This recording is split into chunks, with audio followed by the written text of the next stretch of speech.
여러분 애굽에서 이제 가나안으로 가는 길은 정확하게 여러분 그 큐티 하셔서 아실 거예요.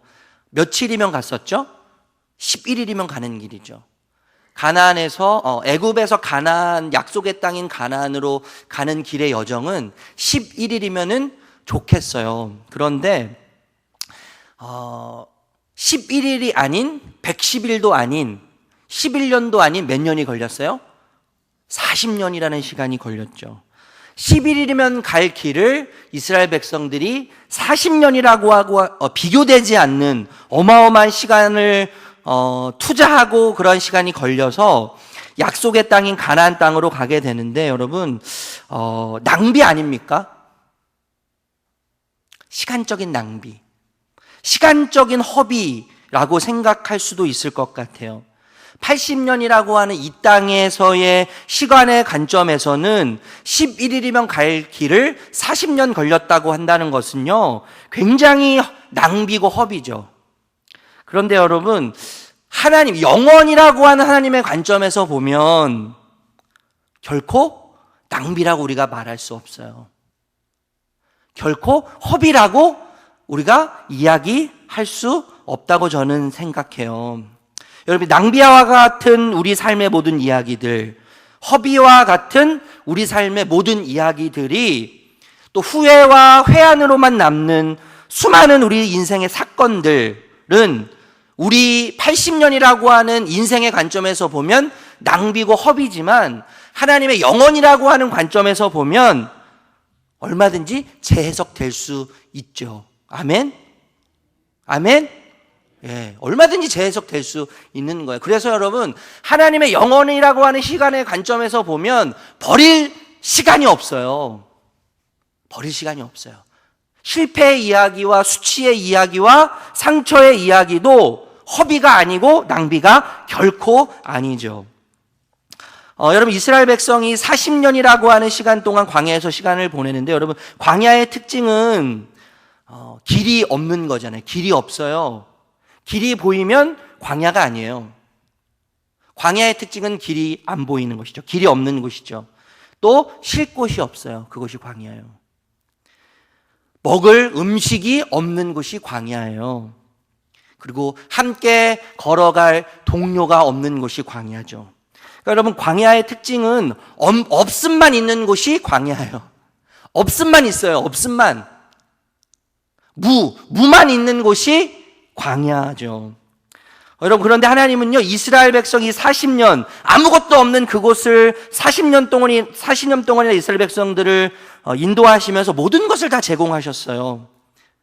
말씀을 따라 길을 걸으면, 말씀을 따라 광야를 걸으면 그곳이 뭐가 되게 하셨어요? 길이 되게 하셨어요. 길이 없는 그곳에 말씀을 따라가니까 그곳이 바로 길이 되게 하셨죠. 그리고 앞서가시면서 이스라엘 백성들의 동료가 되어주시고 친구가 되어주셨어요. 앞서 미리 가시면서 장막 칠 곳을 준비하셨어요. 반석에서 물이 나오게 하시죠. 그리고 만나와 메추라기를 먹을 수 있도록 미리 다 준비해 두셨어요. 그럼 밤에는 추울까봐 뭘 준비하셨어요? 밤에는 추울까봐 불기둥을 준비하세요. 낮에는 더울까봐 뭘 준비하세요? 구름을 준비하세요. 여러분, 얼마나 정확하게 준비하시는 하나님이세요. 이스라엘 백성들은 광야의 그 40년 동안의 생활 동안 없는 곳이 당연한 그곳에서 모든 것을 받아 누렸죠. 하나님으로부터 모든 것을 받아 누렸던 곳이 광야예요. 부족함이 없었어요. 모든 것이 채워져 있었죠. 그러나 여러분, 그들은 광야에서 모두 죽었어요. 부족함이라고는 눈꼽만큼도 없는 그곳에서 1세대들은 모두 다 죽고 말았어요. 왜죠, 여러분? 왜 그들이 풍족한 삶을 누렸지만 그들의 필요를 모두 다 제공받으면서 하나님께서 40년이라고 하는 어마어마한 시간이 그들의 모든 필요를 채워주셨지만 그럼에도 불구하고 그들이 광야에서 죽을 수밖에 없었던 이유는 뭐예요, 여러분? 뭐 때문에 그들이 죽었어요? 말씀이 없었기 때문이에요. 말씀이 없으므로 하나님이 계시지 않는 하나님의 부재의 상태가 그들을 죽게 만들었죠. 여러분, 물리적으로 모든 것을 다 갖추고 있다고 해도 하나님이 부재하시다면, 말씀이 부재라면, 말씀이 내 삶에 보이지 않고 내 손에 움켜쥐지 않는다면 모든 것을 잃은 것과 똑같은 거죠. 반면에 여러분, 물리적으로 모든 것이 없어요. 보이지 않아요. 잡히지 않아요. 그렇지만 그 속에서 하나님을 더 선명히 보고 주의 음성이 더 분명하게 나에게 들린다면 모든 것을 잃은 것 같고 모든 것이 없는 것 같지만 하나님을 소유함으로, 말씀을, 약속을 소유함으로 모든 것을 소유한 자가 되는 것이죠. 아멘. 여러분, 저는 그런 생각을 해요. 우리가 진짜 힘든 이유는 무엇일까? 우리 삶에 진짜 기쁨이 없는 이유는 무엇일까? 절망이라는 단어 자체가 보이지 않는다는 의미인데 우리가 진짜 앞이 보이지 않는 이유는 뭘까? 말씀이 없기 때문이죠. 말씀. 비치신 말씀이 없기 때문에, 비치신 말씀이 내 안에서 들어와서 내 안을 비치지 못하고 내가 가는 길을 비치지 못하기 때문에 여러분, 그래서 힘든 거라고 생각해요. 말씀이 없기 때문에. 그 말씀을 통해서 인지하신 하나님의 부재 때문에, 하나님이 계시지 않기 때문에, 약속이 없기 때문에 힘든 거죠. 부족한 거, 늘 부족한 거예요. 늘 결핍이 있는 거라고 저는 그렇게 생각합니다. 여러분, 성경은요, 하나님의 입장에서 하나님이 하신 일을 요약한다면, 성경을 하나님이 하신 일을 중심으로 해서 요약한다면 요한복음 3장 16절이라고 할 수 있을 거예요. 하나님이 이 세상을 사랑하사, 이처럼 사랑하사. 이처럼이라는 것은 뭐죠? 외아들을 주시기까지 사랑하사 독생자를 주셨으니 이는 저를 믿는 자마다 멸망치 않고 영생을 얻게 하라. 이게 하나님이 하신 일을 중심으로 해서 요약한 거죠. 요약. 그리고 우리 입장에서 그 사랑에 대한, 하나님께서 우리에게 하신 일에 대한 반응의 관점에서 요약을 한다면, 성경을 요약한다면 구약에서는 십계명이라고 할 수 있겠죠. 십계명. 그리고 신약에서는 뭐라고 할 수 있어요? 산상순이라고 할 수 있을 것 같아요. 산상순. 산상순인데 여러분, 그 산상순과 십계명, 신약과 구약의 가장 핵심적인 하나님에 대한 우리의 반응을 요약하면 저는 신명기 6장 4절에서 5절 말씀이라고 생각해요. 우리가 함께 오늘 읽은 신명기 6장 4절에서 5절 말씀, 우리 다시 한번 읽어볼까요? 신명기 6장 4절에서 5절 말씀 같이 다시 한번 읽겠습니다. 시작. 이스라엘아 들으라. 우리 하나님 여호와는 오직 유일한 여호와시니 너는 마음을 다하고 뜻을 다하고 힘을 다하여 내 하나님 여호와를 사랑하라. 여러분, 들으라고 이야기해도 들으라고. 오늘도 우리가 수없는 소리를 들으면서 살았잖아요.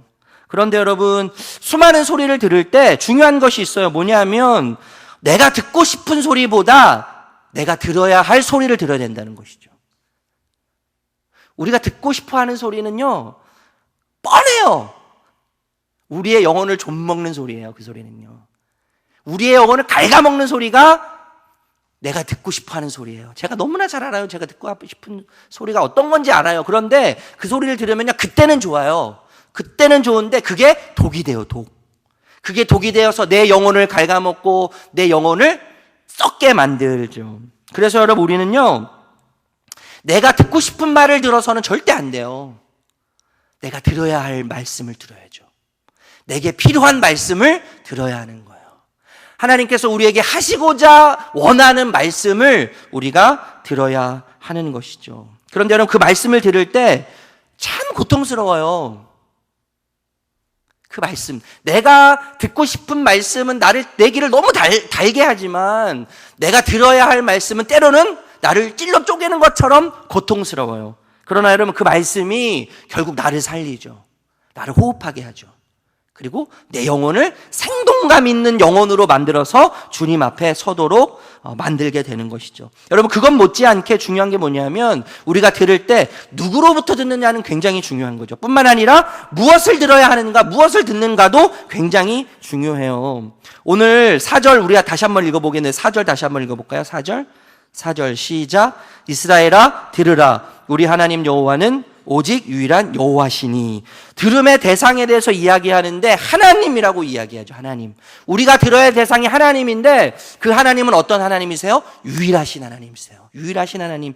십계명에 보면 첫 번째 계명이 여러분 잘 아시는 대로 너는 나 외에 다른 신들을 두지 말아라 이렇게 말씀하세요. 너는 나 외에 다른 신들을 두지 말아라 이렇게 이야기하세요. 다른 신이 존재하니까 하나님께서 다른 신들을 두지 말라고 말씀하시는 그런 차원이 아니고 하나님처럼 보이는 것들로 이 세상이 가득하기 때문에 하나님과 맞먹는 힘을 가진 하나님의 위치를 빼앗을 만한 힘을 가진 것들이 이 세상에 가득하기 때문에 그래서 하나님으로 착각하기 쉬운 것들로 이 땅이 가득하기 때문에 하나님께서 말씀하시는 것이죠. 명령하시는 것이죠. 너는 나 외에 다른 신들을 두지 말아라. 그러니까 여러분 이 세상은요 짝퉁신으로 가득 차 있다는 거예요. 짝퉁신. 가짜신으로 가득 차 있어요. 그런데 여러분 우리가 얼마나 어리석냐 하면 그 짝퉁신을 진짜 하나님으로 착각한다는 거예요. 우리 안에 거짓이 가득하기 때문에요. 우리 안에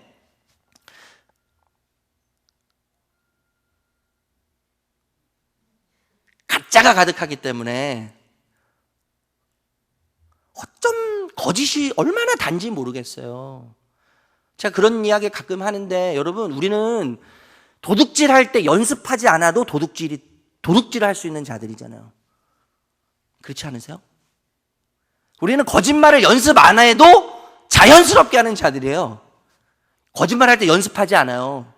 왜요? 우리 안에 거짓이라고 하는 죄악이 가득 차 있기 때문이에요.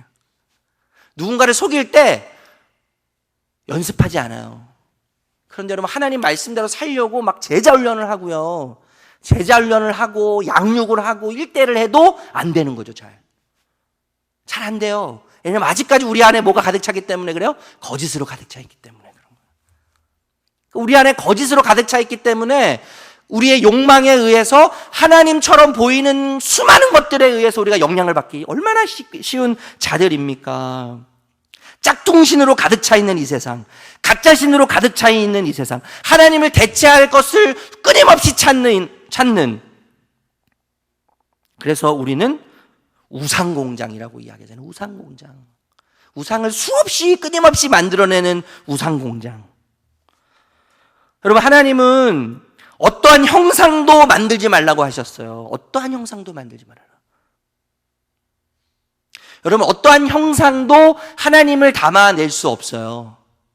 어떠한 형상도 하나님을 담아낼 수 없어요.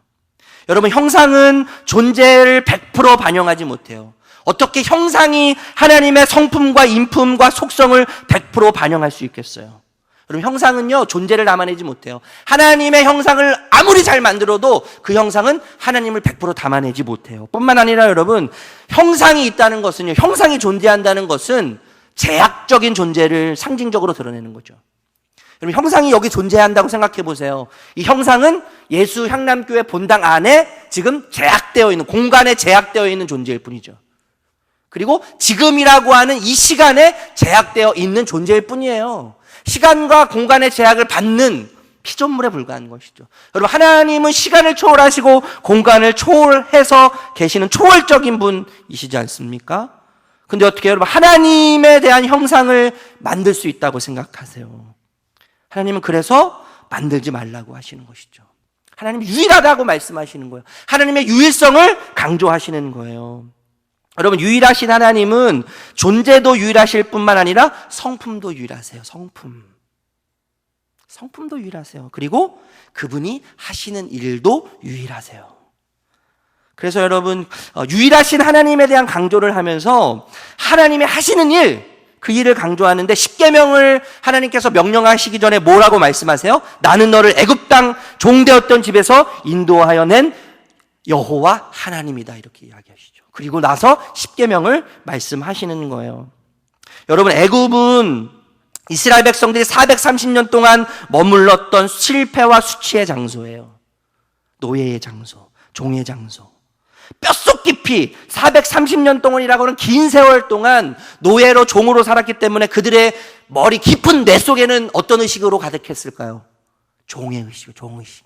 노예의식이죠, 노예의식. 노예의식으로 가득했고 뼛속 깊이 그들은 종의 의식을 가지고 있었어요. 근성, 노예 근성, 종의 근성, 식민지배 근성. 스스로는 지금 노예로부터 이 종으로부터 해결할 수 없는, 자유를 선언할 수 없는, 벗어날 수 없는 애굽에 매여 있는 종으로서의 신분, 스스로는 도저히 해결할 수 없는 이 신분. 그러나 여러분, 하나님은 위대한 일을 행하시잖아요. 이스라엘 백성 430년 동안 자기 스스로도 해결할 수 없는 그 문제를 하나님이 해결하세요. 그래서 애굽에서 나오게 하시죠. 그러면서 여러분, 그 이스라엘 백성들을 따라갔던 애굽의 모든 군대들을 어디에 숨을 시키세요? 홍해에 숨을 시키시죠. 홍해에 숨을 시킨다는 것은 상징적인 의미가 뭐냐면, 이제 너희는 자유인이라는 의미죠. 이제는 너희는 이제 자유인이야. 내가 너에게 자유를 선포했어. 이렇게 말씀하시는 것과 똑같은 거예요. 여러분, 우리에게도 애굽은 있어요. 우리 모두에게 애굽은 있어요. 수치스러운 이야기들, 실패 이야기들, 스스로 결코 해결할 수 없을 것 같은 수많은 삶의 이야기들. 그러나 여러분, 하나님은요, 고백을 받아내세요. 어떤 고백이냐면, 하나님이 하셨다고 하는 고백을 받아내세요. 여러분, 우리는 의심으로 가득한 자들 아니에요? 의심으로 가득한 자들이 우리예요. 제가 얼마 전에 우리 집사님을 한 분을 뵀는데, 그분이 거의 20년 가까이 남편을 위해서 기도하셨거든요. 남편이 하나님께로 돌아오기 위해서 기도했는데요, 그 남편이 돌아오셨어요. 그 남편이 돌아오셨는데 아내보다 훨씬 잘 믿으시는 거예요. 아내보다 훨씬 잘 믿으니까 이분이 갑자기 위축되는 거죠. 위축되면서 신앙생활을 몇십 년 한 나보다 훨씬 좋아 보이는 믿음 때문에 혼란에 빠지기 시작하셨어요. 혼란에.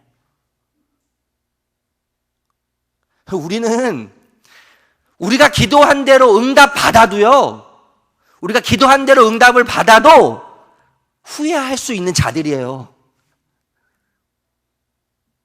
다시 되돌리고 싶은 마음을 가질 수 있는 자들이에요. 우리가 그렇게 눈물을 흘리면서 목 놓아서 하나님께 기도하고 찾았는데 하나님이 응답해 주시면 후회할 수 있는 자들인 거예요. 그런데 여러분, 우리는 또 봐도 못 믿잖아요. 봐도 못 믿어. 눈으로 봤는데, 눈으로 확인했는데도 잘 안 믿어요. 저건 트릭이야. 저건 날 속이는 거야. 그런데 하나님이요, 우리를 통해서 하나님이 하신 일을 고백하도록 받아내시는 거예요. 의심으로 끝없는 우리를, 의심으로 가득 차 있는 우리를 통해서 하나님이 하셨음을 받아내시는 분이세요.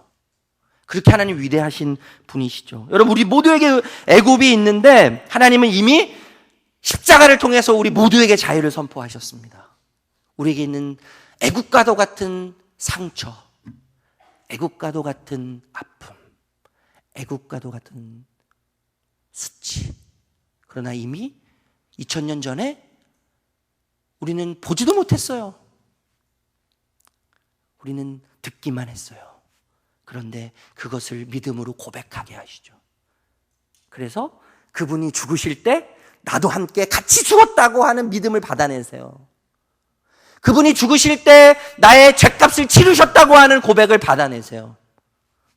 그분이 십자가에 못 박혀 돌아가실 때 나의 수치 또한 십자가에 못 박혔다고 하는 한 번도 본 적 없는 이야기를 믿음으로 토해내도록, 믿음으로 고백하도록 우리로 하여금 받아내시는 분이시죠. 그래서 여러분, 내가 하는 것이 아니라 하나님이 하신다는 것을 받아내시는 분이세요. 유일하신 하나님이세요. 유일하신 하나님. 그런데 여러분, 우리가 들어야 할 대상과 우리가 사랑해야 할 대상이 똑같다고 오늘 본문이 이야기하고 있습니다. 그런데 우리가 들어야 할 내용이 뭐예요? 여호와를 사랑하는 거죠. 우리가 들어야 할 대상이 여호와시고 우리가 사랑해야 할 대상이 여호와신데, 그 내용, 여호와를 사랑하는 내용을 들으라고 지금 말씀하고 계시는 거예요. 5절 말씀 읽어보겠습니다. 5절 시작. 너는 마음을 다하고 뜻을 다하고 힘을 다하여 내 하나님 여호와를 사랑하라. 여러분, 사랑의 방식이, 하나님을 사랑하는 방식이 어떤 방식이냐면 우리의 마음과 뜻과 힘을 다해서 하는 사랑의 방식이라고 이야기하세요. 하나님을 사랑하는 사랑의 격, 여러분, 사랑에도 격이 있잖아요. 사랑에도 격이 있어요. 그런데 하나님을 사랑하는 격이 우리의 마음과 뜻과 힘을 다해서 하나님을 사랑하는 그 격을 이야기하고 있는 것이죠. 여러분, 마음은 뭐예요? 마음 감정의 집합소라고 이야기하시죠. 마음의 집합소, 감정의 집합소. 마음에서 감정이 나오잖아요. 감정. 그리고 뜻은 뭐죠? 지식이죠. 지식. 이성의 저장고가 뜻이죠. 뜻. 힘은 뭐예요? 힘? 의지죠. 의지. 그래서 여러분, 마음과 뜻과 힘을 다해서 하나님을 사랑하라고 이야기하는 거예요.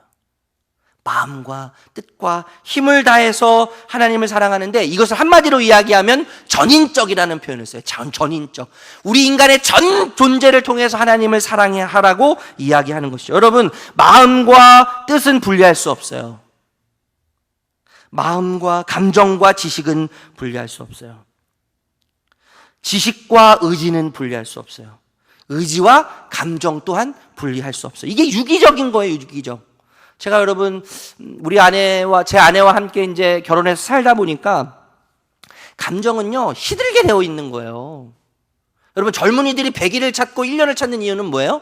호르몬이 마르기 때문이죠. 호르몬이 마르는 거. 호르몬이 급격하게 감소하는 시간이 90일에서 100일. 그래서 여러분, 연인들이 처음 이제 이성 교제를 하면 100일 넘기기가 너무나 힘든 거예요. 호르몬이 마르기 때문에요. 사랑의 호르몬. 감정적인 호르몬이 마르기 때문에 100일을 넘기기 어려워서 100일을 넘으면 뭘 해요? 100일 반지를 하는 거죠. 100일 반지.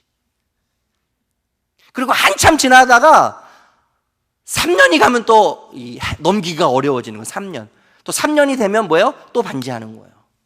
그런데 여러분, 사랑은 감정으로만 하는 게 아니에요. 사랑은 감정으로 하는 게 아니에요. 감정은요, 100일이면 사라져요. 그래서 뭐가 필요해요? 내가 왜 이 사람을 사랑해야 하는지에 대한 지식이 필요한 거죠. 여러분, 이 사랑에 대한 지식은 감정에 영향을 줘요. 감정에. 그리고 이 지식은 의지에 영향을 줘요. 의지에. 그래서 사랑하도록 만들어요. 사랑해야 되겠다는 의지를 생산해내요. 생산해내. 사랑해야 되겠다는 의지가 생산해낼 때 마음이, 감정이 또 움직이기 시작하는 거죠. 그러면서 이 세 가지 요소가 유기적으로 막 움직여가는 거예요. 여러분, 하나님이 우리를 보실 때 사랑할 만한 사랑하는 만한 구석이 어느 정도 있었겠어요, 우리에게요. 하나님 우리를 사랑하실 때 사랑할 만한 구석이 어느 정도 있었겠어요. 하나님 우리를 의지적으로 사랑하시는 거예요. 의지적으로. 그리고 예수님께서 십자가에 못 박히실 때 감정적으로는 못 박힐 수 없어요. 감정적으로는 도망가야죠. 그러나 의지적으로 십자가를 지시는 거예요. 의지적으로. 내가 저들을 사랑해야 되겠다고 하는 의지, 그리고 지식, 뜻. 여러분, 부부관계에서도 마찬가지죠. 부부관계에서도. 감정이요, 좋았다 나빴다, 좋았다 나빴다 그러잖아요. 의지가요, 왔다 갔다 해요. 사랑할까 말까. 내 마음에 조금 들면 내가 좋아하는 된장찌개 아침에 너무 맛있게 끓여졌으니까 내가 사랑해야지. 조금만 마음에 안 들면 의지적으로 사랑하고 싶지 않은 생각이 또 들 때가 있는 거예요. 그렇지만 여러분, 하나님께서 하나님을 사랑할 때 격에 맞는 사랑을 하라고 말씀하시는 거죠. 의지와 그리고 감정과 지식을 통해서, 유기적인 관계를 통해서 전인적으로 하나님을 사랑하라고 이야기하시는 거예요. 그렇기 때문에 여러분, 하나님은요, 우리에게 최고를 요구하지 않으세요. 우리에게 최고를 요구하지 않으세요. 우리에게 전심을 요구하세요. 전심. 우리는 다 최고가 될 수는 없지만 우리는 전심을 주님께 드릴 수 있죠. 이 세상의 모든 자들은 하나님을 전심을 다해서 사랑할 수 있어요. 최고가 돼서 하나님을 사랑할 수는 없지만 전심으로 하나님을 사랑할 수 있어요. 그래서 저는 이렇게 말씀드리고 싶어요. 우리가 존재하는 이유와 목적은 행복이 아니라 하나님을 사랑하는 것이다. 우리가 존재하는 존재하는 목적은 행복이 아니에요. 행복이 아니에요. 하나님을 사랑하는 거예요. 하나님을 사랑하는 거. 여러분, 오늘 큐티에 보니까요, 제 마음에 확 와닿는 말씀이 있었어요. 풀이에 보면 이런 풀이가 있어요. 우리의 삶이 물리적으로 비옥하거나 풍성하지 않더라도 하나님을 사랑할 수밖에 없는 제한된 땅에서 사는 것이 축복이다. 너무나 멋진 말이죠. 다시 한번 읽어드릴게요. 우리의 삶이 물리적으로 비옥하거나 풍성하지 않더라도 하나님을 사랑할 수밖에 없는 제한된 땅에서 사는 것이 축복이다. 제한된 땅에서 때로는 부족과 결핍 가운데 있지만 그 결핍과 부족을 통해서 하나님을 사랑할 수 있다면 그것이 축복이라고 이야기하는 것이죠. 여러분, 전인적의 이 사랑의 방식은 제가 좀 전에도 말씀드렸지만 하나님께서 우리를 사랑하시는 방식이었어요. 하나님께서 우리를 사랑하는 방식. 여러분, 십자가의 길을 어떻게 감정적으로 갈 수 있겠습니까? 의지가 아니면 불가능하죠. 여러분, 지식으로 이해가 됩니까? 이성으로 십자가를 누군가를 위해서 대신 지고 죽는다는 것이 어떻게 이성적으로 감히 해석하고 감히 이성적으로 풀이를 할 수 있겠어요? 여러분, 하나님의 사랑의 방식은 의지로, 지식으로, 감정으로 사랑하시는 완벽하신 하나님의 사랑이었다는 것을 여러분 기억하셨으면 좋겠어요. 여러분, 사랑의 크기는 행동의 크기를 결정하죠. 사랑의 크기는요, 행동의 크기를 결정해요. 십자가에 죽기까지 사랑하신 그 예수의 사랑이 그 사랑보다 큰 것은 없죠, 사실. 죽기까지, 자신이 죽기까지 사랑한 그 사랑보다 큰 사랑은 없는 거예요. 존재할 수 없는 것이죠. 그래서 여러분, 우리가 이 신명기를 통해서 이 세대들에게 끊임없이 주는 명령과 규례와 율례와 법도는 뭐예요? 주님을 사랑함으로만 지킬 수 있는 것이죠. 주님을 사랑함으로만 지킬 수 있는 것이 명령이에요. 여러분, 그 사랑, 이미 나를 먼저 그렇게 사랑하신 그 사랑 때문에 우리가 하나님을 사랑할 수 있는 것이죠. 전인적인, 전존재적인 사랑으로 나를 사랑하신 그 사랑이 내 안에 들어왔기 때문에, 그렇기 때문에 그 사랑으로 우리가 하나님을 사랑할 수 있는 거예요. 그런데 여러분, 그 사랑에 대해서 로마서 8장은 이렇게 이야기해요. 대적할 자가 없다. 끊을 것이 없다. 환난과 곤고나 박해나 기근이나 적신이나 위험이나 칼이랴, 사망이나 장래나 생명이나 천사나 권세자들도 어떠한 피조물도 그 사랑에서 끊을 수 없다고 강력하게 이야기해요. 사랑보다 강한 것은 없고, 사랑보다 위대한 것은 없고, 사랑보다 강력한 것은 없다고 이야기하는 거예요.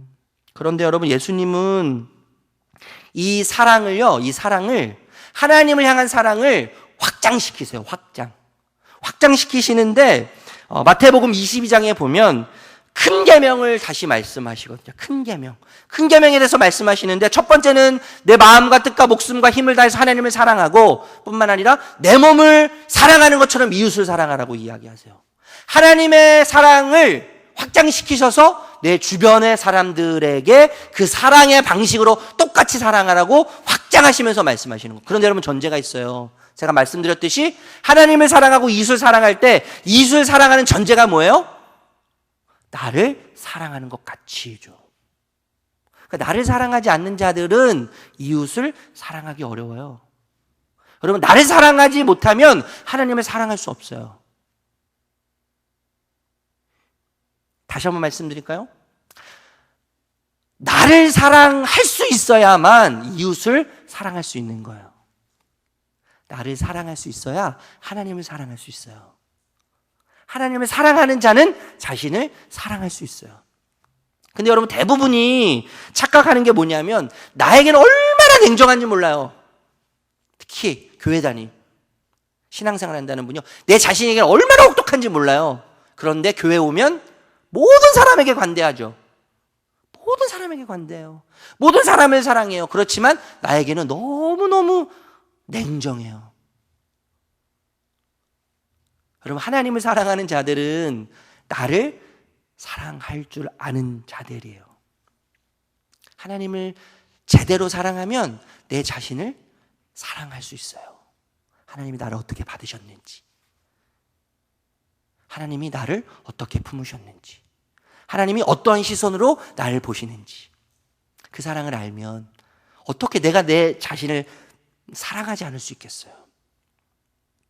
어떻게 내가 내 자신을 받아주지 못하겠어요? 하나님이 받으셨는데요. 그 하나님이 받으신 그 사랑 때문에 내가 나를 사랑하게 되고, 내가 나를 사랑하는 자들은 그 사랑의 방식으로 내 주변의 이웃들을 사랑하게 될 수밖에 없는 것이, 이게 진리예요, 여러분. 이게 진리. 그런데 여러분, 저는 이것을 여러분들이 꼭 기억하셨으면 좋겠는데, 아까 제가 로마서 8장을 말씀드렸어요. 우리는 우리의 현실에 영향을 받을 수밖에 없는 자들이에요. 우리는 우리의 환경에 영향을 받을 수밖에 없는 자들이에요. 그래서 여러분, 우울한 게 이상한 게 아니죠. 두려운 게 이상한 겁니까? 이상한 게 아니죠. 불안한 게 이상한 게 아니에요, 여러분. 그건 당연한 거예요. 자연스러운 거예요. 여러분, 환경에 영향을 받고 현재의 영향을 받고 알 수 없는 미래의 영향을 받는 것은 당연한 거예요. 그런데 좀 전에도 제가 말씀드렸지만 사랑은 이 세상에 어떤 것보다 강하죠. 하나님의 사랑은요, 이 세상에 어떤 것보다 위대해요. 그런데 여러분, 하나님의 사랑은 우리의 현실이에요. 하나님의 사랑은 우리의 현실이에요. 우리의 현실은 하나님의 사랑이고, 우리의 환경은 우리를 덮고 있는 환경보다 더 위대한 환경이 하나님의 사랑이죠. 그리고 우리의 미래는 알 수 없지만 그 알 수 없는 미래 가운데 하나님의 사랑이 여전히 놓여 있어요. 하나님은 우리의 현실이세요. 무슨 말씀인지 이해가 되세요? 하나님은 우리의 환경이세요. 하나님은 우리의 미래세요. 하나님보다 강한 것은 없어요. 하나님의 사랑보다 위대한 것은 없어요. 강한 것은 없어요. 강렬한 것은 없어요. 하나님이 우리의 현실 되신다는 것을 잊지 않으셨으면 좋겠어요. 변함없는 그 사랑으로 우리를 덮으시면서, 변함없는 그 사랑으로 우리를 채우시면서, 우리가 두 눈으로 보고 있는 현실보다 더 강력한 현실이 하나님이 되셔서, 우리가 해석하고 판단하는 현실보다, 환경보다 더 강력한 현실이 하나님이 되시고, 더 강력한 현실이 하나님의 사랑이 되어서 우리를 덮고 있는 줄로 믿습니다. 여러분, 하나님이 우리의 현실이에요. 하나님 우리의 현실. 하나님이 우리의 환경이세요. 하나님이 우리의 미래세요. 그리고 그 하나님의 사랑이 우리의 현실이에요. 하나님의 그 사랑이 우리의 환경이에요. 모든 것을 뛰어넘는 환경. 그리고 그 사랑이 우리의 미래예요. 여러분, 이것을 잊지 않으셨으면 좋겠어요.